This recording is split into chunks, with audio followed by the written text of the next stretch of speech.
Boker Tov, Umvorach. Je voudrais remercier toutes les dames qui ont mis la main à la pâte, c'est le cas de le dire.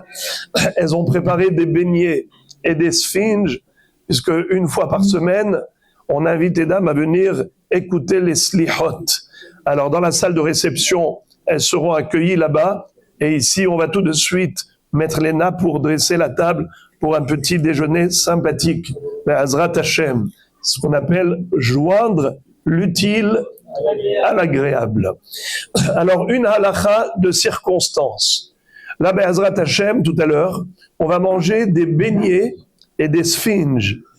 La question se pose, en général, lorsqu'on mange des gâteaux, des brioches, des pains au chocolat, imaginons que vous ayez mangé 216 grammes, ce qui est l'équivalent de Arba'a Betsim.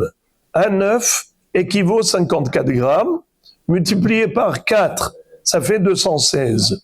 Alors on connaît la halakha.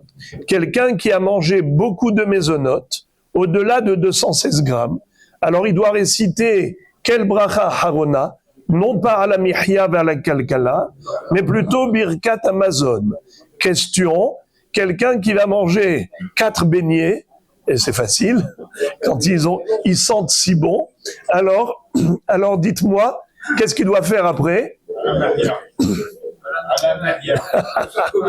Ah, ils sont à Gomel.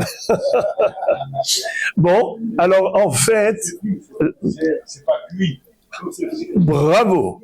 Alors, le Shulchan Aruch, dans Siman Kuf Samerhet Saif Yud Gimel, le Shulchan Aruch nous dit d'abord que c'est uniquement ce qui a été cuit au four, ce qu'on appelle en français une pâte qui a été panifiée, qui est comme du pain, cuit au four, sans eau. Alors ça, c'est sûr que c'est motzi quand c'est du pain, et c'est mésonote quand c'est des brioches ou des gâteaux, mais ça devient hamotzi si on en mange beaucoup, au-delà de 216 grammes, mais pour tout ce qui est bouilli, comme les macaronis, tout ce qui est frit, comme les beignets, eh bien, là, même si on en mange beaucoup, ça reste à la mihya et à la kalkala, et on ne bascule pas dans le birkat Amazon. Ça, c'est ce qu'écrit le Shulchan Aruch. Mais il cite une deuxième opinion, c'est celle de Rabbeinu Tam, qui en effet dit que il n'y a pas de différence. À partir du moment où les beignets ont été pétris avec une pâte qui avait une forme de pâte à pain, c'est pas comme les macaronis, c'est tout fin, ça n'a pas une forme de pain. Les macaronis, il n'y a pas de discussion. Tout le monde est d'accord que même si je mange 2 kilos de macaronis, on ne fait pas birkat Amazon. Ça reste à la mihya. Mais les beignets, c'est une pâte qui peut ressembler une pâte brioche, une pâte à pain. Alors ça s'appelle en hébreu blila ava. De ce fait, dit Rabbeinu Tam, si on en mange 4 betsim, 216 grammes, il faut faire birkat Amazon.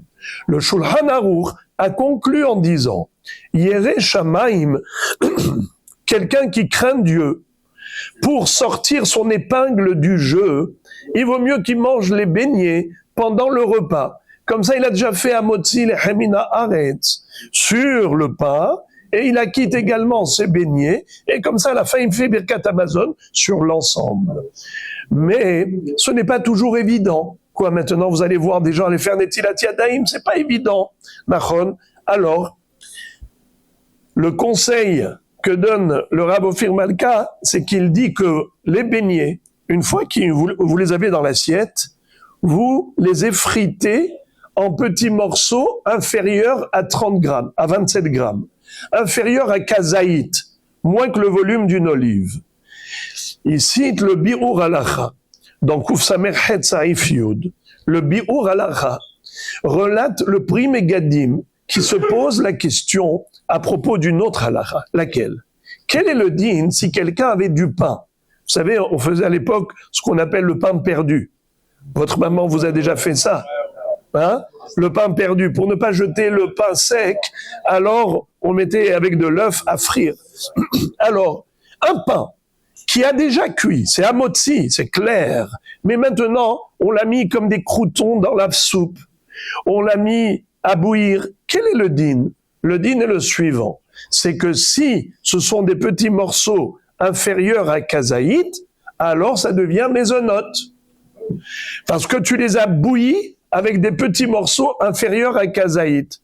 Mais ça, c'est seulement si tu les as mis à bouillir ou à frire des petits morceaux.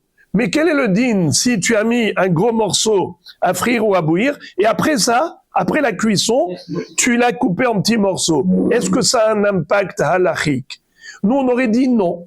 Mais le Pri Megadim se pose la question. Étant donné qu'il a un safek, alors il dit qu'est-ce que tu as à perdre? Tu as le beignet ici. Au lieu de le manger comme ça, directement, coupe-le en morceaux de moins de kazaït et tu le manges. Kif, kif, dans le ventre, c'est le même résultat. En tout cas, voilà une halakha qui concerne les beignets, Be'ezrat Hashem, que HaKadosh Baruch Hu nous permette de vivre intensément le judaïsme dans la joie et le bonheur.